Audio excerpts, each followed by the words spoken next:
Morning. I left my phone in another room today and the speaker is turned off and I'm not outside, so hopefully nothing can go wrong today, but famous last words.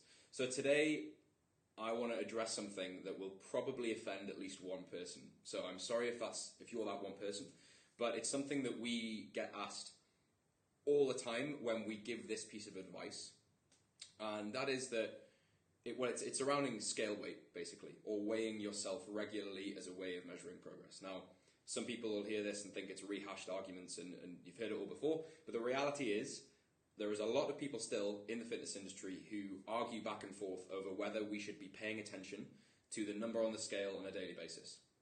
And it is a really, really common argument that we get in return when we talk about we should be measuring our weight on a daily basis, so weighing in every single day, and that being one of the most important rituals when it comes to making consistent progress. And the reasons that people give for not weighing themselves daily are, well, there's loads of them, but it's stressful, it doesn't give a fair representation, the scale lies, etc., etc. And it's contradicted or argued against, and people say, well, we should be doing irregular weigh-ins, maybe weighing in once a week or once a month or once every couple of days, or maybe we should be relying on photos, or we should be relying on measurements because they tell more of a picture that we're trying to look at. People say, well, what if I'm gaining muscle while I'm losing fat, or what if I'm losing weight but my scale weight is temporarily elevated, and so weighing myself on a daily basis develops this neuroses, develops this obsession with it, and I don't want to do it. And the way that we feel about everything in fitness is because we take such a simplistic, almost reductionist approach to everything, we like to rely on this idea that if you measure something consistently, it eventually gets managed. Even just an increased awareness on that thing, you start to monitor your behavior on a daily basis, you start to do everything you can to influence that number. And so when you're weighing yourself on a daily basis, it creates an awareness of it, you learn how your weight reacts to certain things, you learn how your weight naturally fluctuates across the week, and you actually develop more of a disassociated relationship with your weight than if you weigh yourself irregularly. And so the analogies that I always give when people say, oh, I don't want to weigh myself daily, I don't think it's the right thing to do, I don't think it tells me much about my progress, I say, well, that's like saying I want to try and save money, but I'm just not going to look at my bank balance. I'll just go by kind of like whether I feel like I'm saving money or not. Or like I really, really want to get somewhere, or I really don't want to crash my car, but I'm not going to look out the windscreen because that's stressful. So because there's traffic there, that might bother me. So I'll just kind of drive and not look where I'm going and just hope for the best. And obviously they're exaggerated analogies, but it's the same thing. Like you're trying to either prevent or determine something from happening, but you aren't willing to look at whether or not that's about to happen, or you aren't willing to look at whether or not you're going in the right direction. And equally, like saying, well, let's just weigh ourselves once a week because daily isn't representative, is like saying, well, I'm only going to look at my bank balance the day before payday or the day after payday. Neither of them give a fair representation of what's actually going on. They give you like an exaggerated version of reality that may make you feel much better or much worse. So the common issues that are presented when we talk about daily weigh-ins are, number one is always, well, it doesn't give the full picture. So there could be fluctuations that are happening on top of the stuff that we're trying to measure, which is muscle mass, fat mass, the tissues, the physical changes that we're trying to change with our diet and our training. They could be happening, but on top of that, we could be our water, the amount of water we store could change. What if we eat a really salty meal? What if our physical stomach contents changes? There's loads of things that can happen that can change your scale weight. And there's two things that, if you think about it this way, there's two ways your scale weight can change. One is something that is cyclical. So it may be high on one day and low on the other, and it's changing over time in response to your environment. And the other one is a trending change. And those are things that we care about. So how much muscle mass do I have? How much fat mass do I have? Obviously things like the rest of your fat-free mass, like bones, etc. But we aren't looking to change the mass of that necessarily. And the way that Yusef gives this advice is he says, there's only one of those things that we need to worry about, and that is the thing that changes linearly, or changes over time. So whether your fat mass is changing over time or whether your muscle mass is changing over time. And that's showed by a trend, not by daily ups and downs.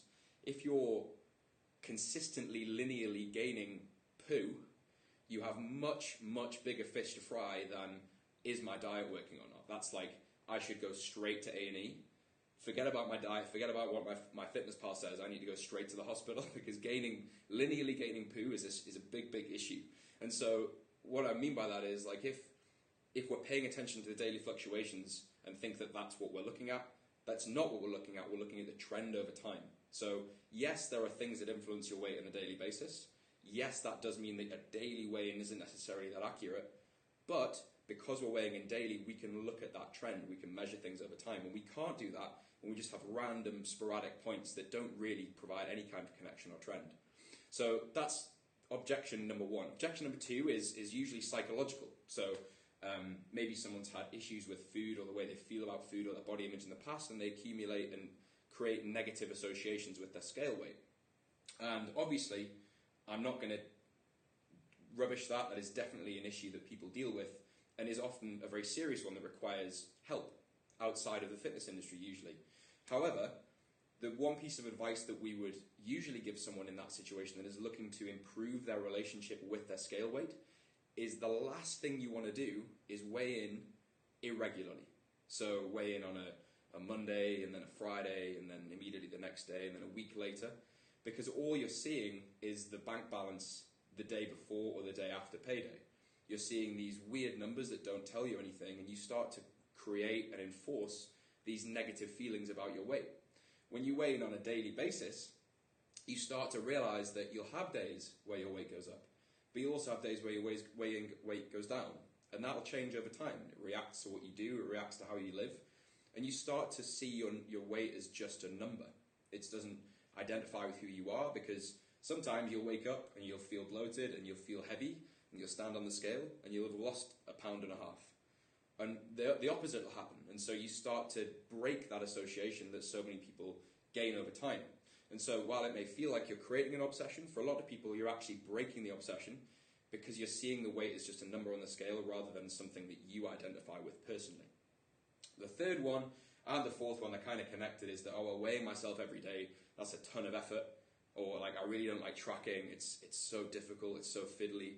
I would argue that it's so much more effort to try and still lose fat or build muscle or change your body composition without knowing that number. Like, that means you've got to create some other way of consistently, objectively looking at your progress and saying, is what I'm doing working? And that means, like, I need to take photos every week in a comparable lighting, and I need to look at them without kind of my emotions and thoughts getting in the way, or maybe I need to stand and measure myself every 7 days or 14 days or whatever. That's arguably that it's more effort because there's so much more room for it to go wrong and for it to tell you information that doesn't necessarily support the decision that you should make.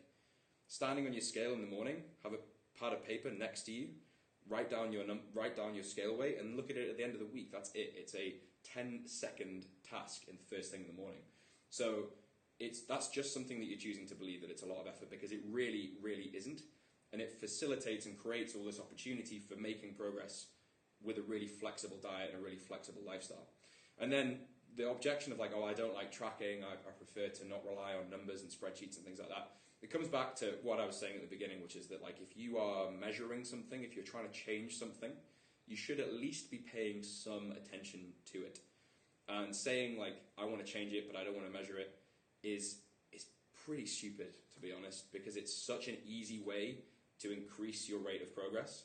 It's such an easy way to remove like the stories and the mental noise and the emotions from it, because when you see your weight changing over time, there's not a feeling of like, oh, this isn't working, because the numbers tell me that it is.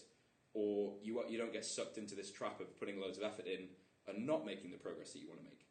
So scale weight, yeah, there are things that can diminish how reliable it is. Like if you weigh in at different times of the day, or you weigh in infrequently, or you don't sort of try and create a consistent environment around when you take your weight in the morning as a measurement.